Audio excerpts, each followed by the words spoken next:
Hello, hello, hello, friends and family. It's Sharon Herbert, the Power RN, coming to you live once again. It's Monday, Nurse's Life. So what's your story? And what life, my nurse friends? We've always got something going, but let's make sure we share with each other. You know our words. Sharing is caring. And today we bring a message to you from the Maryland Organization of Nurse Leaders. And the acronym, for short, MONL. And you can find that organization if you just Google it. At the end of this message, take a look at what's happening there. I know, because I happen to live in the state of Maryland, a lot about what's going on in that organization. And I won't say that they're brand new, but as my friends say, it's brandy new. It's a brandy new organization. And they're looking at strategies to improve the healthcare system, which of course is really a challenge to decide and determine what is really going on, what can be fixed, and once again, we find ourselves in the emergency room. So, what are the priorities? And there was a meeting last week of this organization. They met at the Luminous Anne Arundel Medical Center, and that is in Maryland. So I happen to just be paying quite a bit of attention to that organization, and last week their message was related to the staffing crisis. You know about the staffing shortage. It's been that for a good long time. Now it's really emerged as a crisis. And part of that is related to all of the ups and downs that were attached to the COVID pandemic. The things that we weren't prepared for, and I mean the world, not just we as in nurses. So that put a lot of pressure on the components of the system's plans, the system's finances, the system's employees, the system's regulations. All of those were up in the air. And what happens when there's a crisis and there's no fix to this ongoing crisis for just about 3 years? And as people say today, oh, the COVID pandemic is over. And this is what I say to them. If it's over for you, you're either not a patient or you're not a healthcare provider. Because COVID is not over for us. We are still on the lookout. We are still trying to make things better for the healthcare providers, the healthcare system, the patients, the communities, the community workers, the caregivers. We are still trying to make changes that will improve outcomes for all, not just for the doctors, not just for the patients, not just for the caregivers in the home. Each and every component of the system has faced many challenges.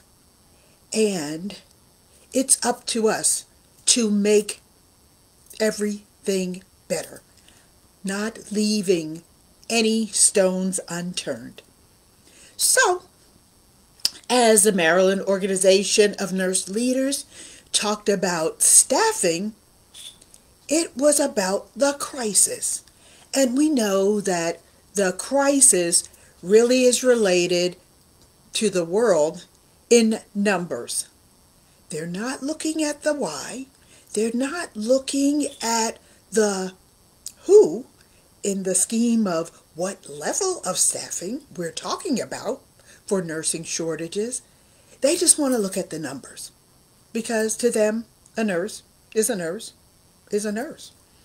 And might I say, you might even be lucky if they think of you in that way. If they don't, say, well, I'm not really sure what nurses do.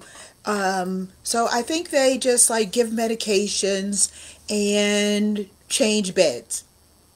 Okay, we'll have to put an end to that message by sharing with the community and maybe even with some of your own members of your healthcare team.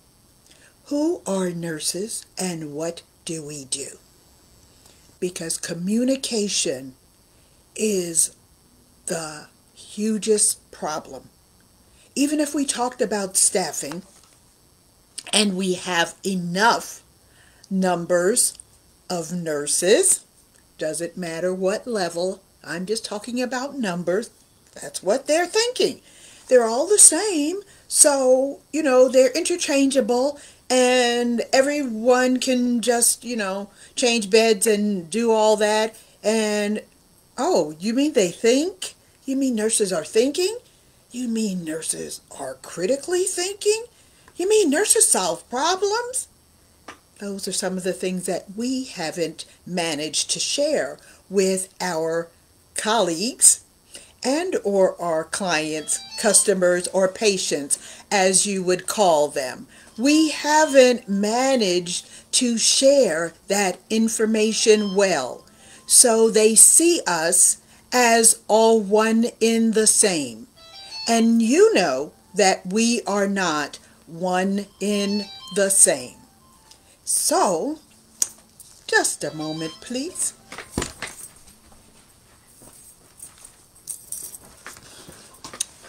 As we think about who we are and what we do in relation to the staffing crisis, are those numbers that the organizations are looking at related to registered nurses, licensed practical nurses, nurse practitioners, doctors of nursing practice, certified nurse anesthetists, case managers?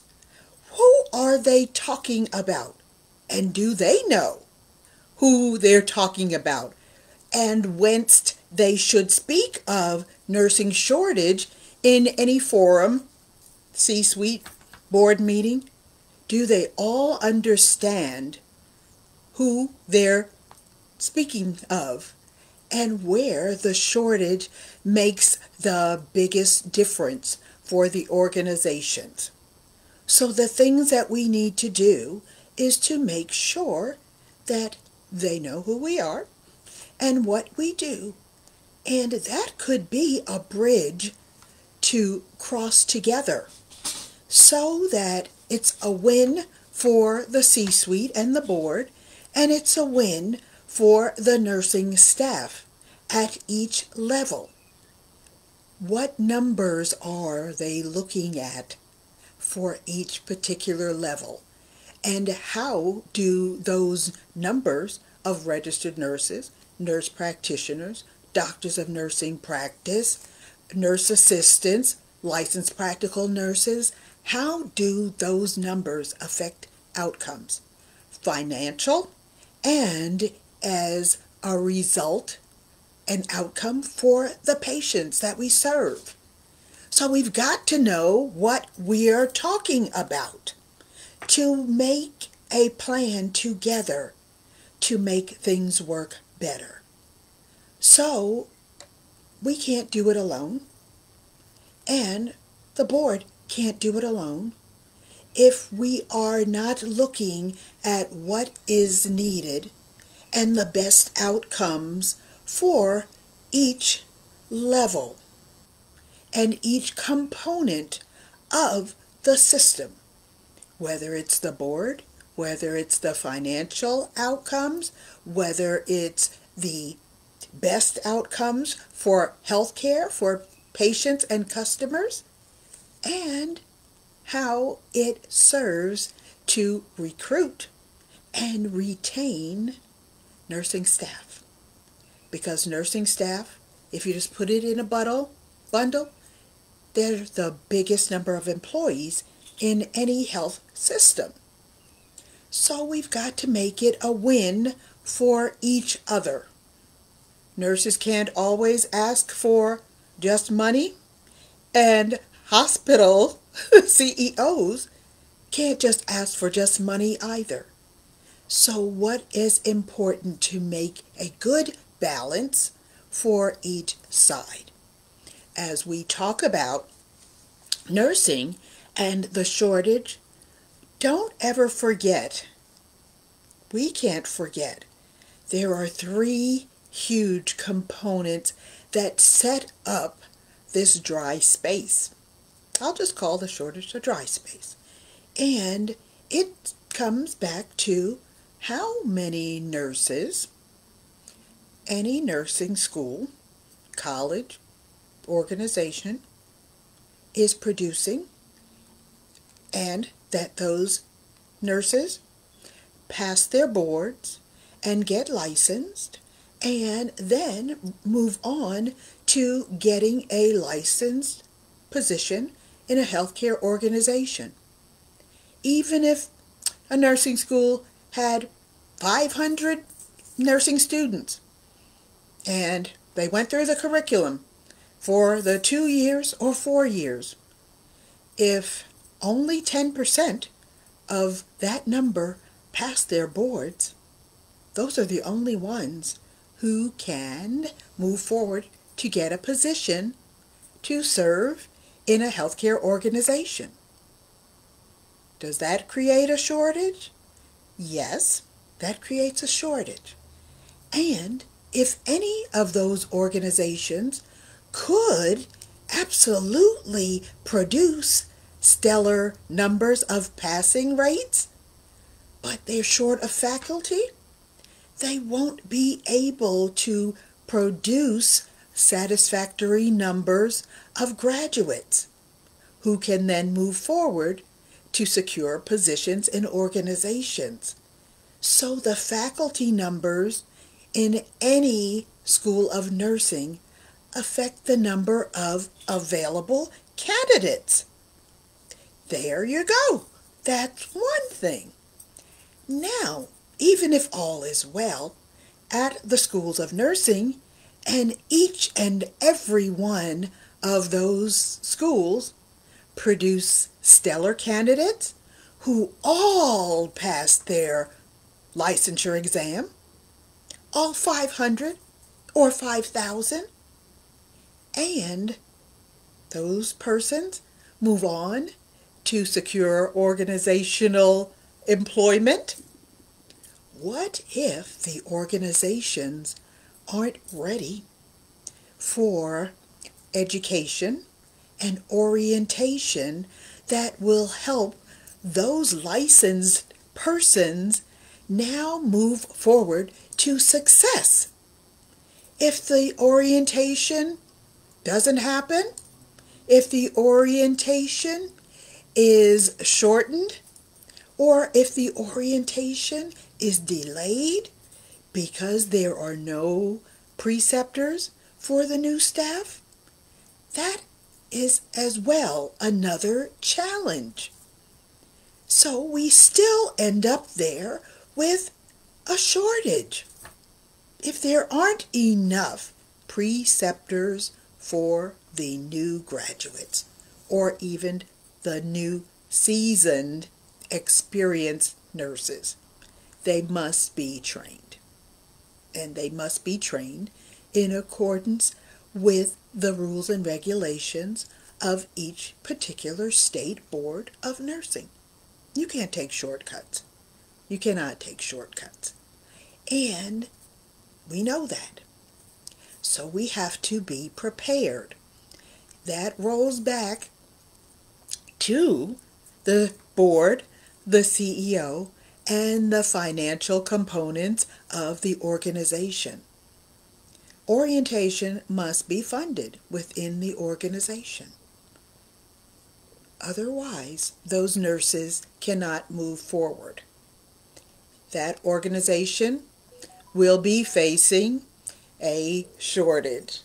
Oh, here we are again. And what about those nurses who are in the phase of preparing for graduation? They are in one of their last semesters of their organizational related training, which is for an associate degree or a bachelor's of science degree in nursing. But irregardless, they must have clinical training. Nursing is a very, very difficult educational path. There is English, there is math, there is science, there is psychology, there is sociology, and so much more that you must complete. And to top that all off, that's in the classroom. You all must have clinical training in an organization that allows the School of Nursing to have the related absolute number of clinical training hours for the students. That is absolutely necessary. But during COVID, and who knows, even now, there might be some organizations that have put some barriers to the steps of clinical training for nursing students. There are some that are still fighting through COVID, and they have cut back clinical hours for schools of nursing. So, what happens when the students don't get training? And I'm going to say, like my kids say, "Mom, is that a rhetorical question?" Yes, that's a rhetorical question. So do you believe that that would be a good outcome for those nursing students? Or that that could be a challenging outcome for those nursing students? If you think you have an answer, join us and put it in the comments. What do you think will happen to some of those students? And if you come back on replay, I'd love for you to still answer that question. How does that affect the next steps for those students who are on the road to graduation?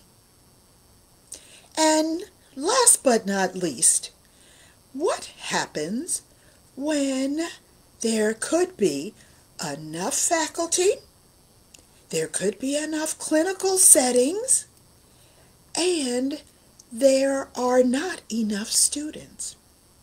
Because maybe the schools of nursing and the educational pathways are too expensive for those persons who would love to take part in entering the career path of nursing.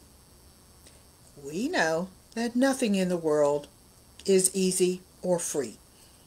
So we know that you would never think that nursing as a career path is easy or free. And there are not many persons who can find a nursing curriculum and course on sale as a discount. You have to be able to pay for the coursework over the 2 years or the 4 years that you set as your desired goal. So if the courses and the training are too expensive, some people may not be able to enter into that career path. I know more than a few persons who would love to start right off on the road to being a registered nurse, had to just take a sidestep and become a med tech and work and have part-time or even full-time employment so that they could save enough money to enter the profession of nursing through a nursing education program. No, they are not easy. And now you know they are not cheap or free either. So we're piling difficulty, lots of education, lots of coursework, lots of homework, lots of clinical, lots of hours, lots of tests, and lots of stress on top of the fact that it all costs a lot. So these are some of the challenges that relate to the nursing shortage. And I am sure, though I only mentioned 3, that there are so many more. But I want to remind you that nursing education is not easy. And I want you to be able to say that to the next person who says to you, "Oh, well, they told me that nursing was easy." And all you have to say is, "No, it isn't." And you can add to that. But don't let them walk away with that misconception that nursing is easy. Because all you do is just change beds, just take people their trays, just answer the phone, just give a medication. All of those are, yes, components of a day in the life of a nurse, a registered nurse, and other nurses in the team. But none of that is even easy, because you must be sharp and on point all the time. And we know if we've made it through the coursework, the licensure exam, and are working in an organization, by the first year, if you are still, and I'm going to be a little funny and say alive and kicking, you are on the road to success. Now that doesn't mean you're going to stay in the place that you're in and that kind of interested you in your first role in nursing. You might have come across something else that interested you that you didn't even know existed. Maybe now you want to work on the oncology unit.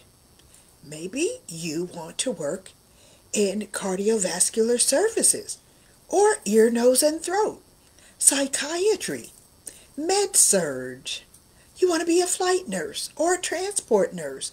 There are so many options and opportunities for you. So take time to find out what's available. And I've even had some folks who tell me when they come to their first job, no matter where it happens to be, they are ready to be nurse practitioners. And that's what their goal is. But there are so many options and opportunities for you. So even if you decide nurse practitioner, there are numerous specialty areas for nurse practitioners as well. So find one. Find one that is in the role that you might be interested in and ask them more about what they do and how they decided to go that route, because they will be more than happy to share with you their path to success as well. So don't be afraid to ask the questions, all of the questions, and most of them have answers. So don't be afraid that you won't find the answer, and so you won't ask. Please do yourself a favor. Ask questions, you will find answers. And your nurse supervisors and leaders and preceptors and mentors and coaches will help you along the way as well. It is our role and our goal. Those of us like me who've been in nursing for many, many, many years. We want to see success in our profession. And we are here to help you, to guide you through and around some of the pitfalls. Don't get it twisted. Those who say you can't do it and it's too much for you, they don't know why you're doing it. Remember, you've already made it through that first challenging step of completing your education and licensure. There are so many more opportunities and options available for you. And there are colleagues and friends, and I mean real friends, the ones that cherish and love you, that will help you along the way. Don't be afraid and do it alone. Because wherever you're going, someone else has already taken the path there, and they can help you along the way. And by the way, again, this is Sharon Herbert, the Power RN, at Power in Nursing Innovations. And this is Monday's Nurses Life.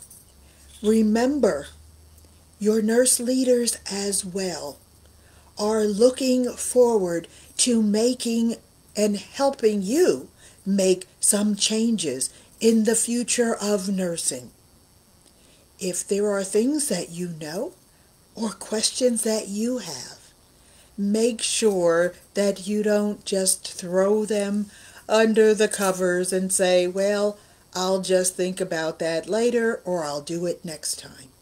Someone else is thinking that same thing. How can we be better for ourselves and for our community? The future of nursing needs you. And yes, nursing is in crisis, but we can fix it. Together, we can fix it.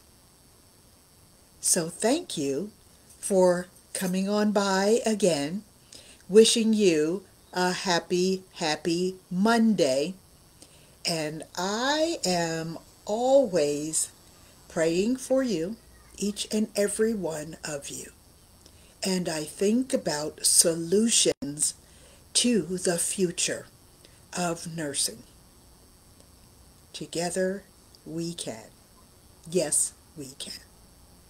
Have a great, great day, and you will see me in front of a microphone somewhere. Coming to you soon. Let's work together. to make nursing change.